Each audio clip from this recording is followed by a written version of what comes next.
Shane Jennings and Matthew Devine. I'm going to start with Matthew because you just signed your first contract, so how pleased are you for that to happen? Yeah, I'm delighted. It's been a long time and it's a lot of hard work from when I was a kid just to get to where I am now, so yeah, delighted. When did you start thinking this is what I'm going to do, this is what I want to do? God, it's not something you really think about when you're a kid, obviously, but I've been playing since I was 4 or 5. Dad kind of got me into it and I didn't really have any other choice, and then no, I loved it though. And I suppose when you get to that stage, 18, 19, you start playing Connacht underage, you start playing Ireland underage, you're kind of thinking, oh, maybe this is a path I could go down and something like a target, and I'm delighted it's worked out this far anyway. Yeah, you were part of a very successful Ireland under-20s team, and then you come into professional full-time, day in, day out rugby. Was it what you expected, or was it different? A lot of it would have been what I expected. There are some things you pick up along the way. It's different in terms of your body. It has to hold up to different standards of pro rugby. It is different. Obviously the lads are all massive and they're way more physical, especially the forwards. Yeah, so there's a few things I had to learn, but like the lads are great along the way, like the older lads, especially my position. Blady, Marmoni was here, and Colm, like I've known Colm since we were kids. Our families are great friends, and he's kind of put an arm around the shoulder and kind of guided me through that process. So, if you're in here the week of a match, it's usually good news, but you probably don't know yet, or you can't tell me, but I'm assuming that you're going to be close to the start or very close to the action on Saturday. So how's that going to feel?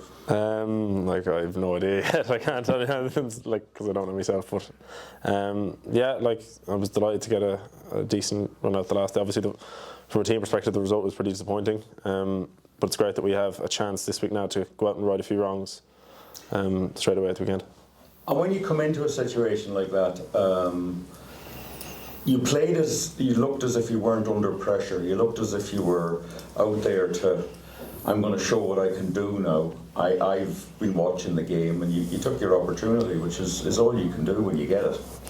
Yeah, I suppose it's different. The stage of the game I came in and the type of game that it was and the way the scoreboard was, the coaches just gave it the freedom. They just said, get in, fucking move the ball, pass it, play quickly, you know. It wasn't a case of if I was starting I'd have to manage structures and exit efficiently and manage the scoreboard and manage field position a bit more. It was literally just get in, play quick.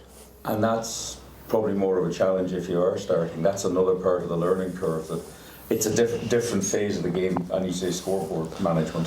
Yeah, 100%. That's kind of the things that I've had to learn the last couple of years. That's in pro rugby, it matters a lot. And those are the learning curves, especially when you're in a game manager position in 9-10. Those are the things that take time, and those are the things you're not going to get from playing underage rugby or playing underage international rugby. You need to be in a pro environment and seeing it week in, week out in training and getting the feedback from the coaches and going from there. Good stuff. Well, we look forward to seeing you. I'll move on to Shane now. Do you want to move that? No, that's okay.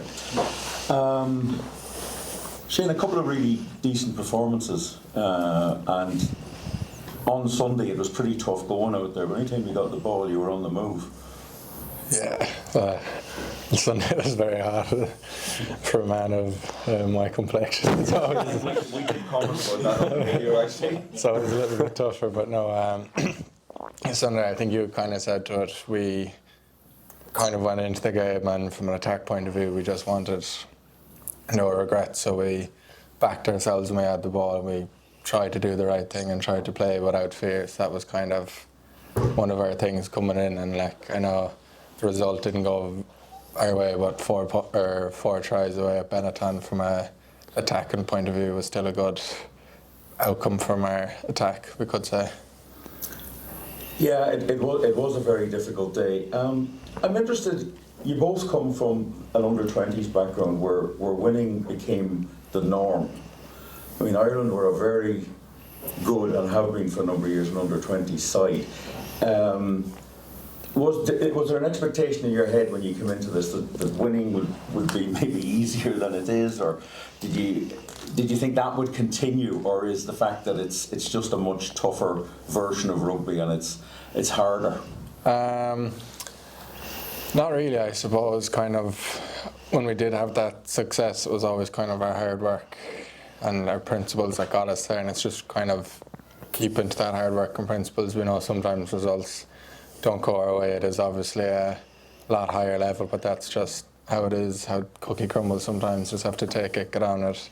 Like this week, we have another good opportunity now to go up against Zebre and put in a good performance on Saturday. So I think that's probably one of the bigger things about coming into a pro setup as well. You don't have too long to feel sorry for yourself. You're usually out again the next weekend, so it's always, you might be disappointed with not getting the win, but there's always a good chance very quickly usually to right any wrongs you have. There's a few of you starting to appear. It's great coming through the pathway.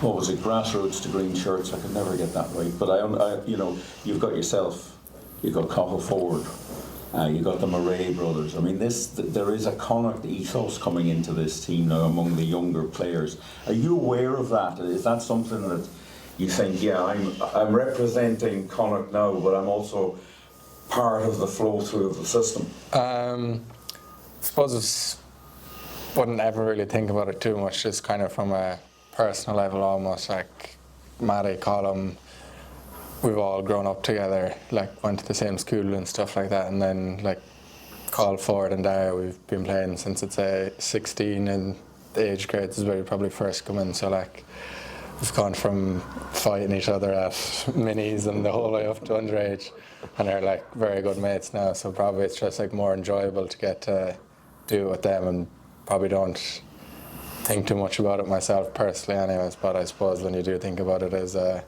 good achievement and a good thing to have that cohort of local lads coming through together. Good stuff. Listen, good luck at the weekend. Thank you. And we'll talk again soon.